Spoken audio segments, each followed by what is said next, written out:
Mr. President, I'm delighted to extend Jamaica's warm congratulations on your presidency of this 72nd session of our General Assembly and to assure you of our support. We're particularly pleased to note your selection of a theme that underscores the fundamental importance of the transformative 2030 agenda for people, planet, and prosperity. Mr. President, I express on behalf of the government and people of Jamaica our deepest sympathies and prayers for the families and loved ones of victims of the recent hurricanes which directly impacted our Caribbean brothers and sisters and those in the U.S., as well as the families and loved ones of the victims of recent earthquakes in Mexico, our dear friend from the region. I'm deeply moved by the fact that following the passage of two massive hurricanes, thousands of people across the Caribbean are now forced into a life that is dramatically different from what it was just a few days ago. On behalf of our Caribbean brothers and sisters directly impacted by these hurricanes, we wish to thank those countries and organizations which have given without being asked, and to urge those who have the means to support these countries and their peoples in this, their urgent time of need. Mr. President, for us in the Caribbean, climate change is not a philosophical concept or an academic debate. It is an existential issue. It is our reality, and it requires urgent and effective action.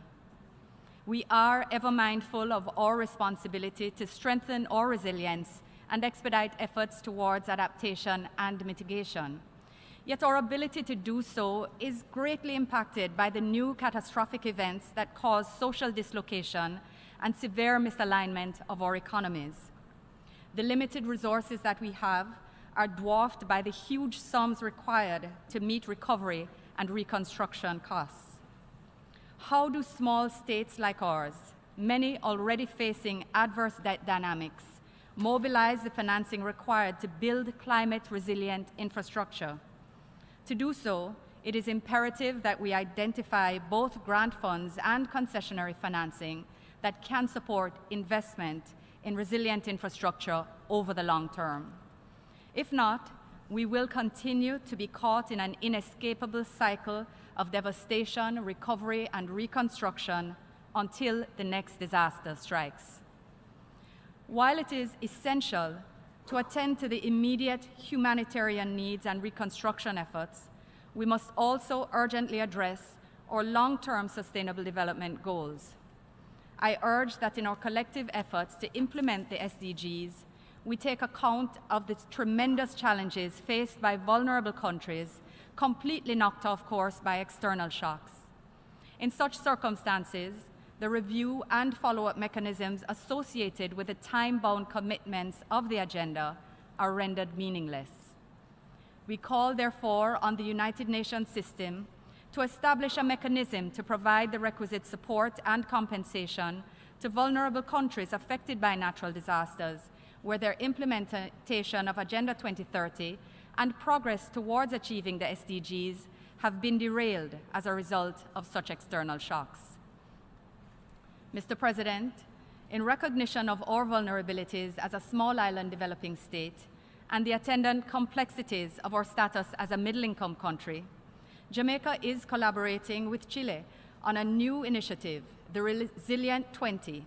It seeks to create an alliance to promote resilience in countries prone to natural disasters with a focus on middle-income countries. We also support calls for the development of a climate change vulnerability index to provide a standardized method for characterizing vulnerability to the adverse effects of climate change. This would enable international financial institutions and bilateral donors to better channel financial and technical resources towards countries most susceptible to loss and damage from climate change. Mr. President, Jamaica ratified the Paris Agreement in April 2017 and regards this historic agreement as critical to efforts to arrest the impact of climate change. Small island developing states were at the forefront of these negotiations and remain engaged in the COP process. It is an inescapable fact that we contribute the least to carbon emissions, and yet we bear the brunt of the damage. In this context, we implore all member states to abide by the commitments of the agreement. Climate change also poses risks to tourism, Mr. President, an industry which owes its competitiveness to the pristine nature of our environment. Sustainable and inclusive economic growth and job creation are priorities for Jamaica, and tourism plays a critical role in ensuring that they are achieved. This industry, Mr. President, relies heavily on the long-term sustainable investments made by the private sector, both national and international. For this International Year of Sustainable Tourism for Development, we have sought to increase such investments, create more jobs, promote culture, and support community development while safeguarding the natural environment. This November, in partnership with the World Tourism Organization and the World Bank Group, Jamaica looks forward to hosting the UNWTO Conference on Partnerships for Sustainable Tourism. For the first time, such a conference is being held in the Caribbean.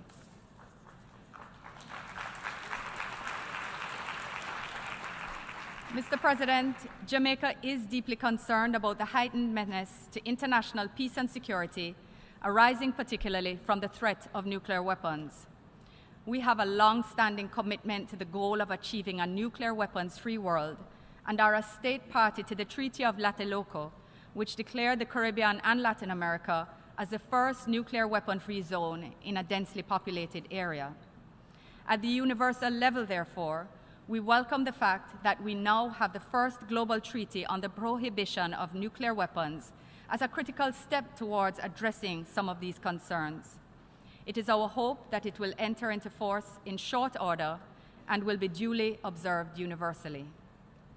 As global citizens starkly aware of how closely our futures are intertwined, we condemn the recent nuclear and ballistic missile tests carried out by the People's Republic of Korea, which pose a grave threat to international peace and security. We urge North Korea to immediately and fully comply with its international obligations under all relevant UN Security Council resolutions and to resume dialogue on the denuclearization of the Korean Peninsula. The challenges that currently impede global peace and security require that we identify and address the root causes of conflict. We therefore fully support the focus placed by the Secretary General on sustaining peace across the continuum, from prevention, conflict resolution, and peacekeeping, to peace building and long-term development.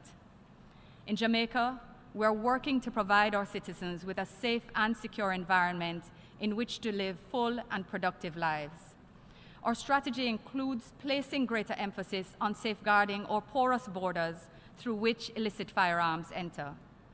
Jamaica has benefited from the support of our international partners, and we invite continued collaboration in stemming this illicit trade. We therefore look forward to the third review conference of the UN Programme of Action on Small Arms and Light Weapons to be convened in 2018. Furthermore, Jamaica will continue to play its part in supporting the universalization and implementation of the Arms Trade Treaty.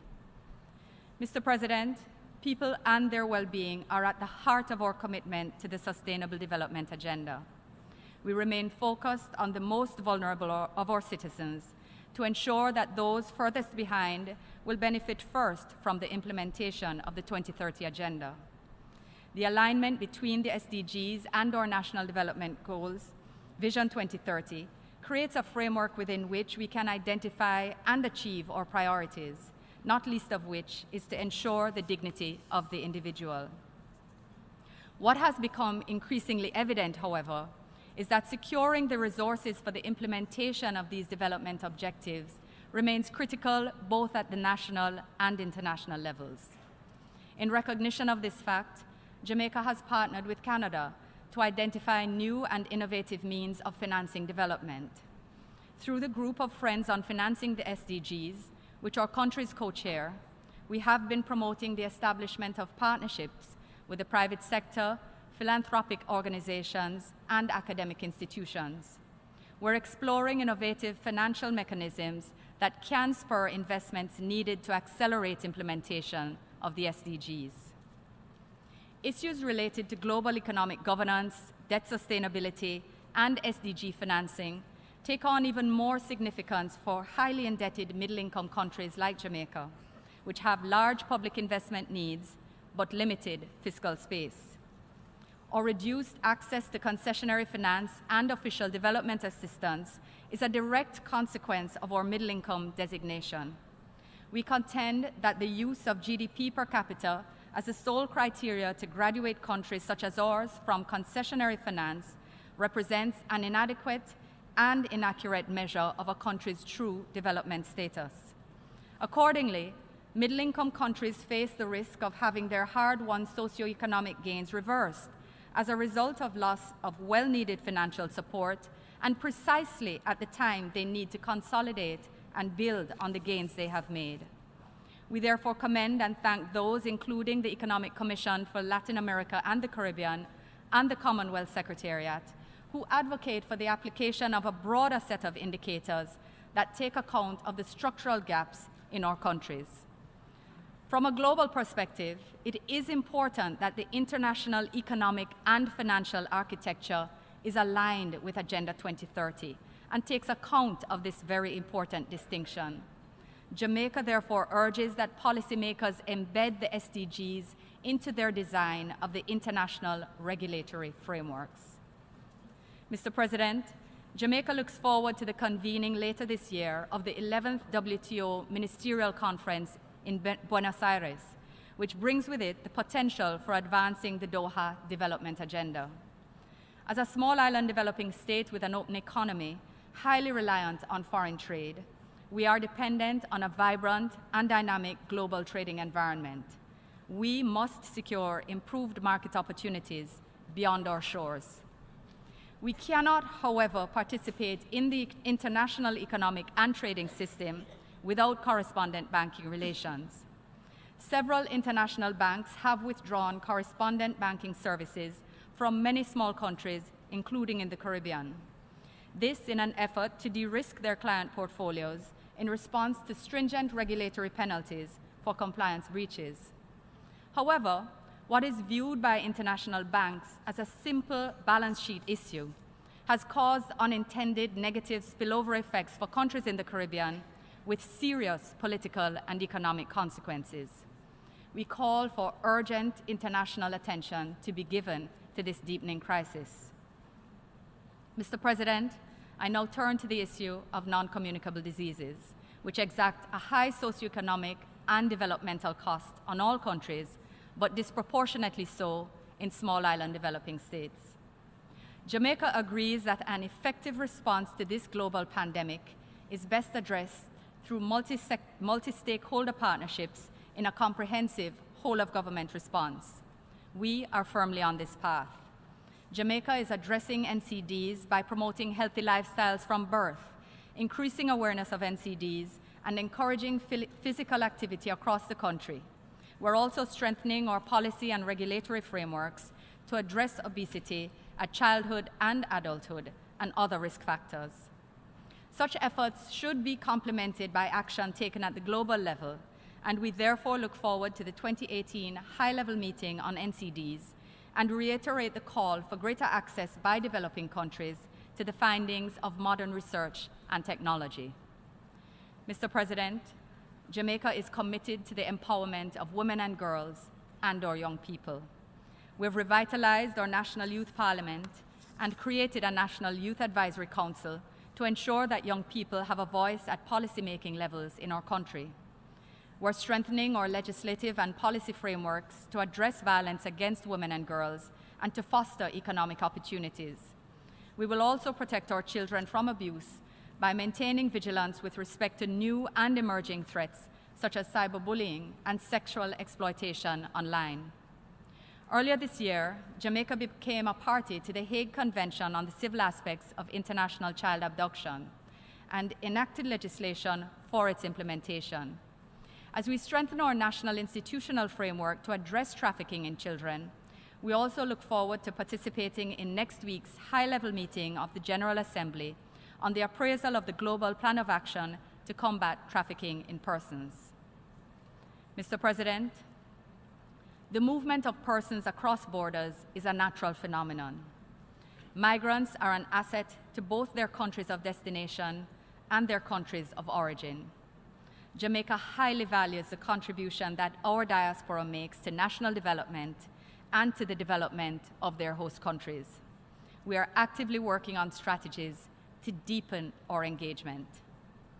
Consistent with a renewed focus to place people at the center of sustainable development, we must not forget the plight of refugees and persons displaced by conflict and natural disasters, occurrences not of their own making. Against this background, the ongoing deliberations on the Global Compact for safe, orderly, and regular migration take on even more significance as we move to the intergovernmental negotiations phase during this session of the General Assembly.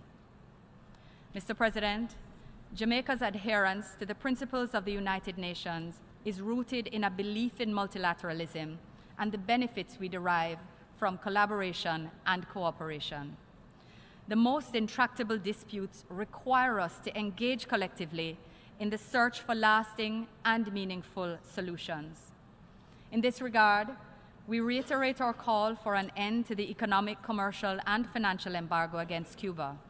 This unjust embargo has restricted the ability of a hard-working and self-reliant people to engage in legitimate trade, to travel, and to undertake international financial transactions. Turning to the Middle East, we continue to believe that the best solution to the Israeli-Palestinian crisis rests in a negotiated political settlement based on a just, lasting, and comprehensive agreement that guarantees the security of Israel and provides for a Palestinian state within internationally recognized borders.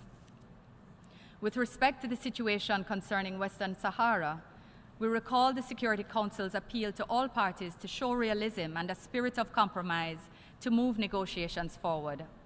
Jamaica therefore supports the relaunching of the negotiations under the auspices of the United Nations, leading to the resumption of a process with the aim of reaching a just, lasting, and mutually acceptable political solution. Mr. President, our collective efforts in all these political, economic, and social areas require an effective and dynamic United Nations. Jamaica therefore supports reforms that improve coordination, enhance coherence, and strengthen the effectiveness of the organization.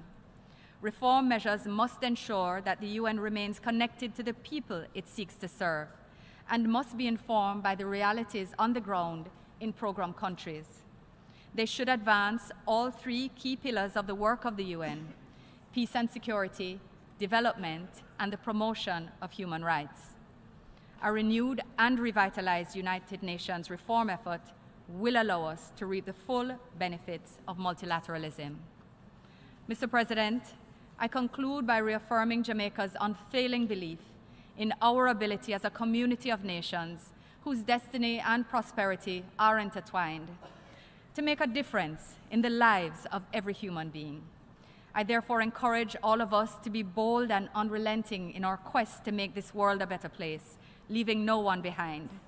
Let us go forward with the conviction that we can achieve peace and prosperity for our peoples and protect our planet for the benefit of future generations. I thank you.